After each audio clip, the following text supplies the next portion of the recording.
Nagbabalik ang Yes sa Mes! Ang gagawin natin ngayon ay Logic Challenge! Okay, pila!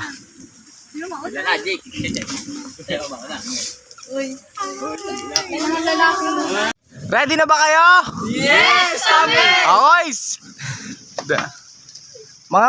Mga tanong. Anong tawag sa anak ng taong grasa? 1, 2, 3, Taong grasa. 4, 5. Okay.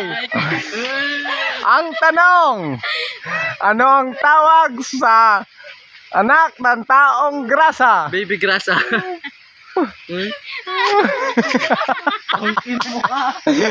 Hoy, ulitin ko pa yung tanong. Ano ang tawag sa anak ng taong grasa? Baby oil. Tama!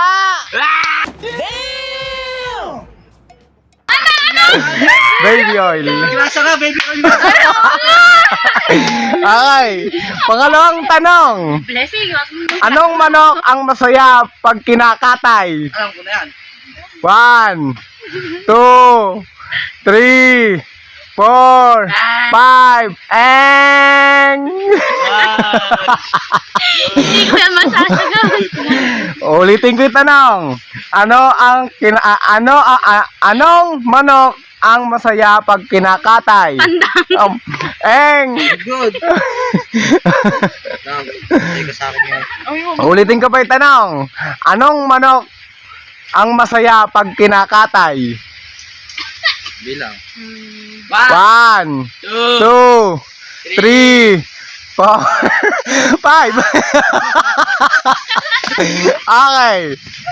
Ulitin ko yung tanong. Anong manok ang masaya pag kinakatay? Chicken Joy! Tama! Wow naman! Wow! Okay, pangatlong tanong. Ano ang hindi kinakain sa balot maliban sa balat? 1, 2, 3. Ulitin ko yung tanong. Ano ang hindi kinakain maliban sa balat? 1, 2, 3, Kite!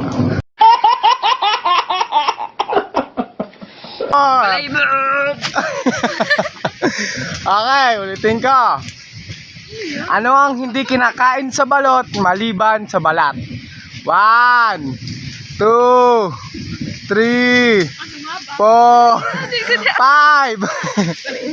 Bakit ka tayo pala? Ako yun ah! Uulitin ko ulit yung tanong. Ano ang hindi kinakain sa balot maliban sa balat? 1, 2, 3, 4, 5, and...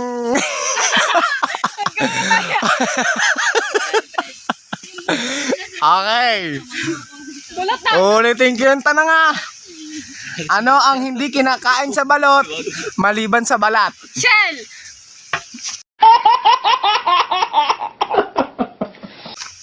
And... Kaya mo. Okay. Mali tanong na yan. Ulitin ko lang yung tanong. Ano ang hindi kinakain sa balot maliban sa balat?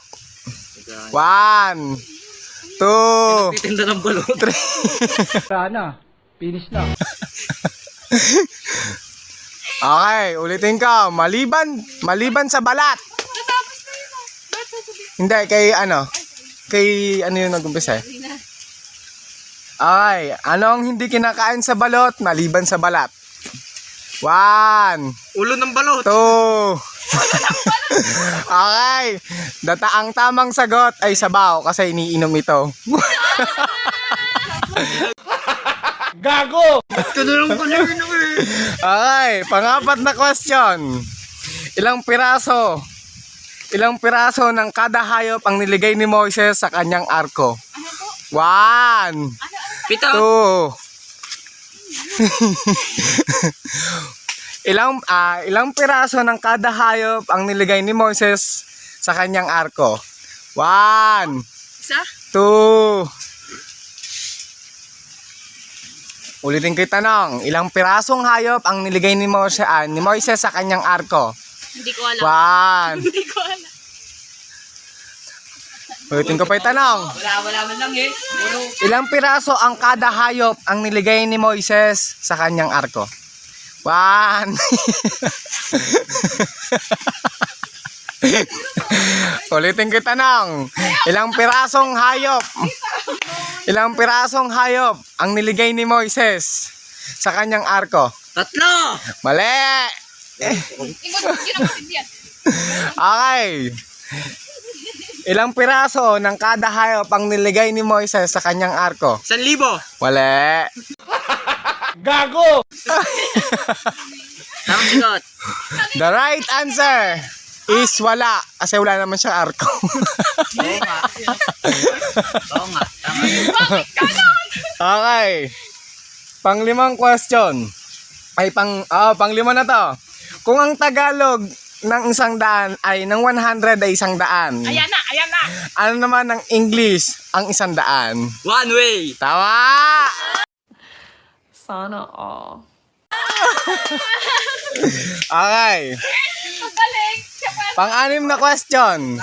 Ano English ng sari-saring gulay? 1, 2, 3, 4, 5, eng! Okay. Ulitin ko yung tanong. Ano English ng sari-saring gulay? Sari-sari store. Mali!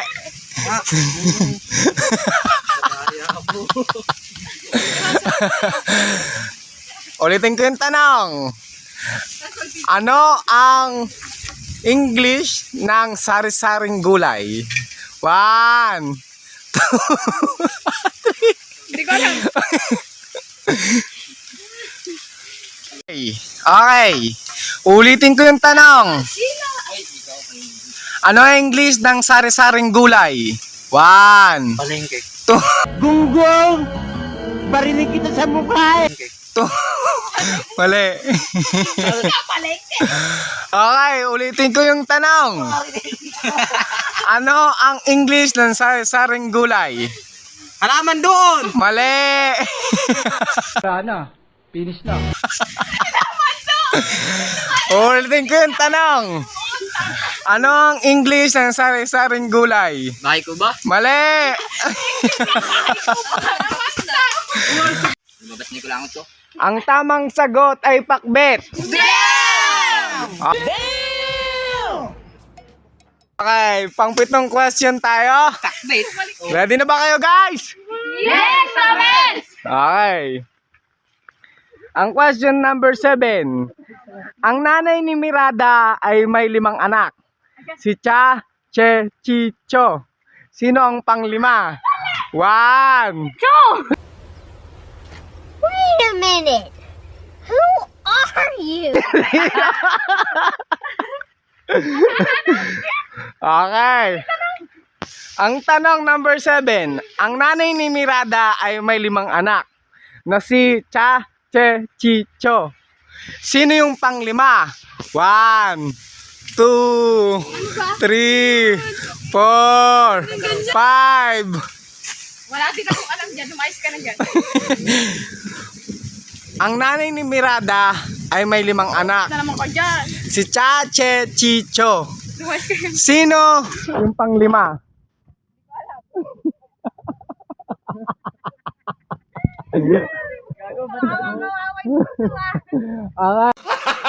Gago! Ay, ulitin ko yung tanong. Ang nanay ni Mirada ay may 5 anak. Na si Cha, Che, Chi, Cho. Sino yung pang-5? Chupati. Mali!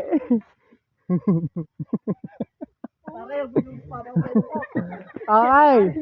Okay. Ang nanay ni Mirada ay may 5 anak. Si Cha, Che, Chi, Cho. Sino yung pang-5?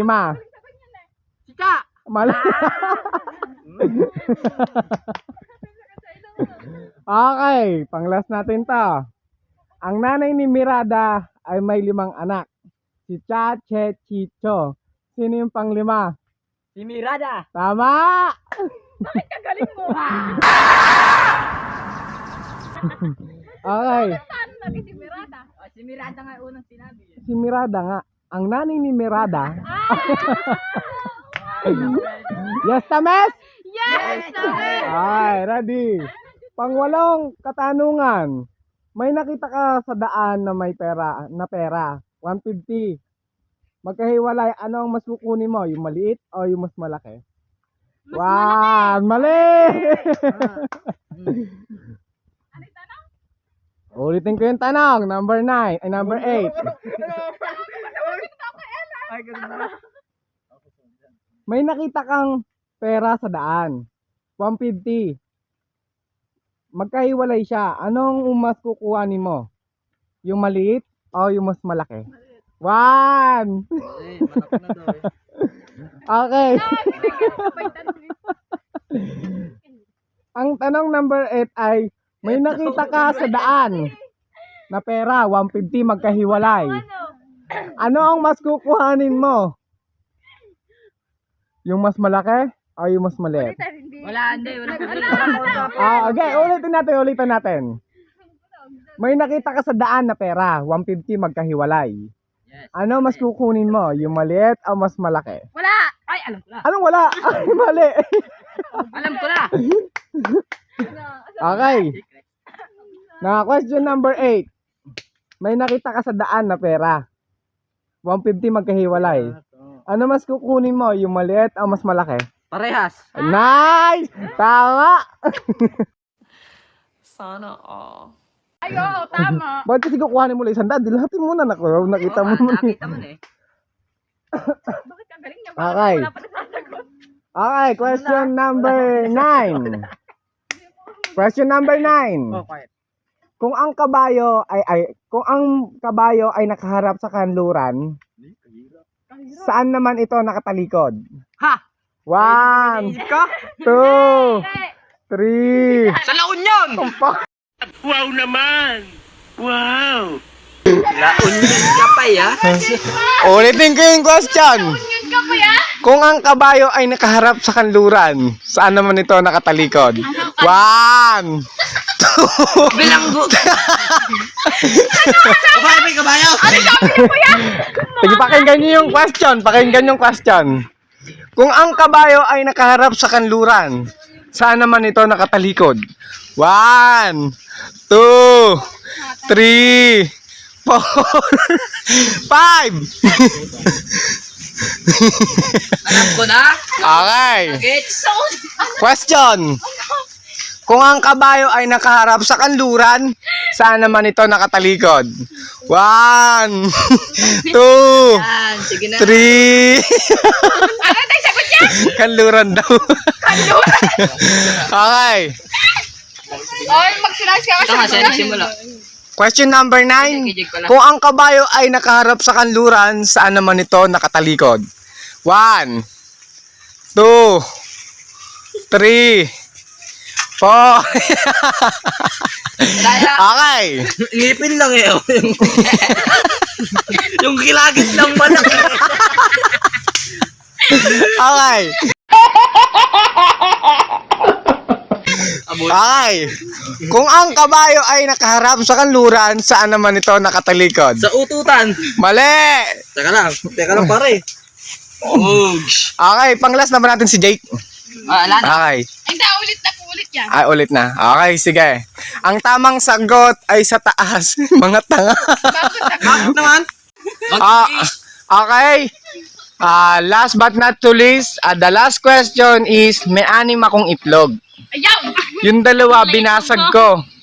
Yung 2, niluto ko. Yung 2, kinain ko. Ilan ang natira? 1, Ay! 2, 3, 4, 5. Dalawa. Tama siya. Okay, ulitin ko yung tanong. May 6 akong itlog. Yung 2, binasag ko. Yung 2, niluto ko. Yung 2, kinain ko. Ilan ang natira? Wala. 1. Wala. Mali. Ay! Alam ko na. Okay. May 6 akong itlog. Yung dalawa, binasag ko. Yung dalawa, niluto ko. Yung dalawa, kinain ko. Ilan ang natira? 6. Mali! Okay. Last question. Kanya mali. May 6 akong itlog. Yung dalawa, binasag ko. Yung dalawa, niluto ko. Yung dalawa, kinain ko. Ilan ang natira? Mali! Ilan ba? Isagad mo! Okay. Gwapo niya. Last question na to ha. May 6 akong itlog. Oh. Yung dalawa, binasag ko. Yung dalawa, niluto ko. Bawat yung sinusubsub ko. Yung dalawa, kinain ko. Ilan ang natira? 4. Mali.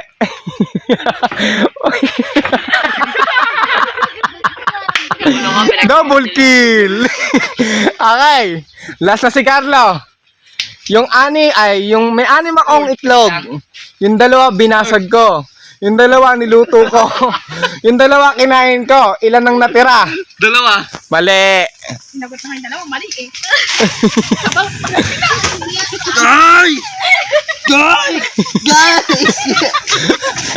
Pinagtulungan.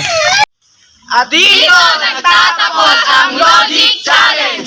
Yes, Tamis! Bye-bye! Guys, this is your Yes, Tamis! Please like and follow and share. And subscribe sa our YouTube channel. And don't forget to click the notification bell para updated kayo sa aming